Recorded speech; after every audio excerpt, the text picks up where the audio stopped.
Hey guys, Dustin here, CEO of 630, and today I'm going to give you the top 4 things you need to know about e-bikes before you purchase. Stick around.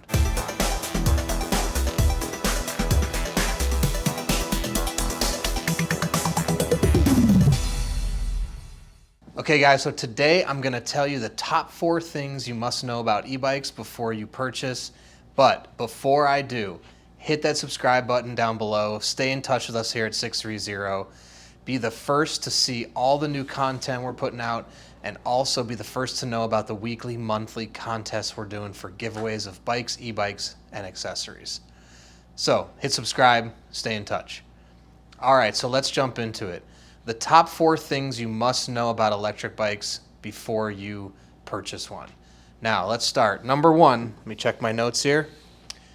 There are different motor sizes of electric bikes. So, there's a lot of electric bikes popping up, tons of different styles, and one thing it's important to know is that there's different motor sizes.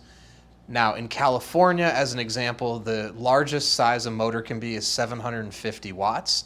But motor sizes can range from 250 watts, 350 watts, 500 watts, 750 watts, and they can actually go above 750 watts, but they just won't be street legal. So they would only be able to be used off-road, trails, things like that. So it's 750 watts for pavement, and then they actually could go 1,000 watts, 1,500 watts. I'm seeing now off-road e-bikes coming in at 4,000 watts, crazy things like that can have top speeds 60 miles an hour. Now, I'm not going to tell you which wattage is right for you today, but I want to just say that there's lots of different motor sizes.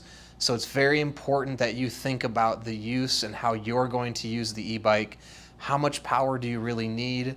Just to give you some barometer, a 250 watt motor on full throttle is going to be able to take you about 16 miles an hour. With pedal assist, you'll be able to get up to 20 miles an hour. A 750 watt motor is going to get you to 20 miles an hour full throttle at least, and up to 28 miles an hour with pedal assist. So anything above that, anything above 750 watts, again, you can't use it on the pavement.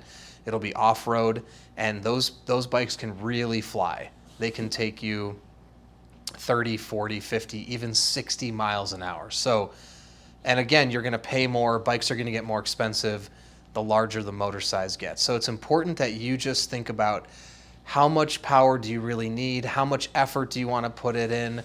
Are you going to pedal the bike? Are you going to use full throttle? Totally up to you. So just think about it, and just know that there's different motor sizes. It's not a one-size-fits-all kind of thing. Number 2, there's different battery sizes.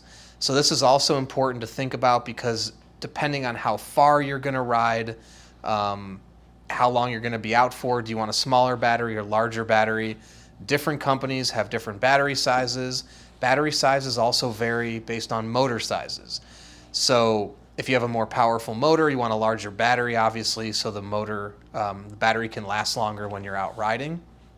But it's important to think about, are you going to ride with pedal assist? Are you going to ride with full throttle? Are you going to ride the bike without the electric even turned on? Because if you're going to do a lot of riding in full throttle, you definitely want a larger battery. So you can check when you look at the batteries for the amp hours. That's one way to see. The more the amp hours, the bigger the battery. And you want to try to compare apples to apples. So if you're looking at a 500 watt of one company, look at their battery size, and then look at a 500 watt of another company and look at their battery size. You can't really compare a smaller motor with a smaller battery to a larger motor with a larger battery. You're looking at apples versus oranges there. So just know there's different battery sizes. Check the range estimations that the companies give you, and think about how much battery life do you need, how far are you going to ride, how long are you going to ride. I would say the average people can get on an electric bike using full throttle, no pedaling, is probably going to be around 10 to 15 miles. And with pedal assist, you're probably looking at, on average, I would say 35 miles. Again, there's lots of variables in that whole equation. The weight of the rider, the height of the rider, the wind conditions, the terrain, hills, things of that nature. All right, so my number 3 tip, you must know different frame sizes. Now this sounds obvious, but if you're new to the market and just shopping for an electric bike, it's just important to know that there's tons of different frame sizes and styles that you can purchase. There's 20-inch e-bikes for adults up to 26-inch e-bikes. There's e-bikes that don't look like bikes that have different styles of frames. There's folding e-bikes.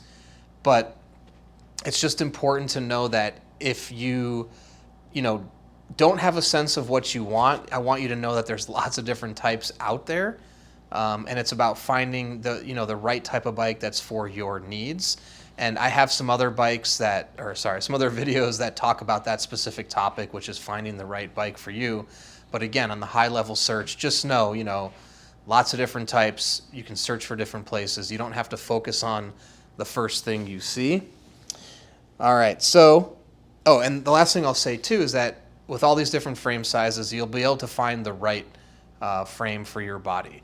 And at 630, we actually have a custom fitting tool you can use to answer some questions, and we can perfectly fit your body to an electric bike using our proprietary algorithm. So that's another option. You can take that quiz on our website.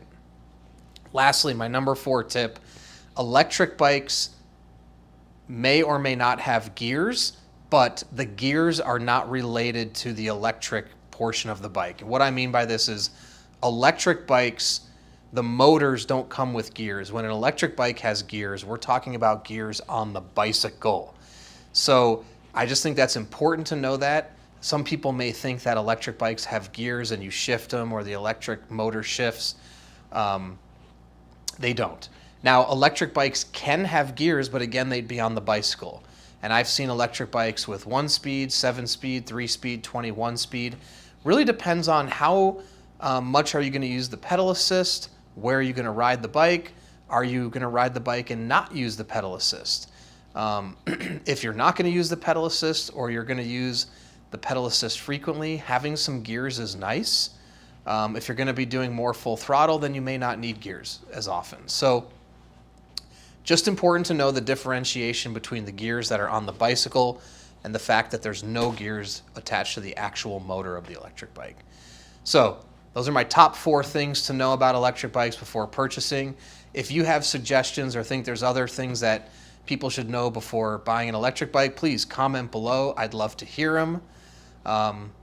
And also, don't forget, go to our website. You can browse our electric bikes. You can navigate over there and take our body fit quiz, which will perfectly fit you and your body to one of our electric bikes. And we have a 365-day return policy. If you don't love your bike within 365 days, you can send it back, no questions asked, and no money out of your pocket. In addition to that, we have an awesome community of 630 riders in our Facebook Pedalers group. You can join that group and talk to other riders about our bikes, how they ride, what they're doing with them, look at photos, and ask them about the electric bikes as well and how they fit them. It's a great way to connect with our community either before you purchase and also after you've purchased to see how others are riding and where they're going. In addition to that, you can download our app, track your rides, and be a part of our community that way. You can see what types of bikes people are riding, how far they're going. We have leaderboards for tracking rides on standard bikes and e-bikes, so it's a lot of fun. Download the app, 630 Pedaling. All right, thanks for sticking around, and don't forget, it's your journey, your experience. Enjoy the ride.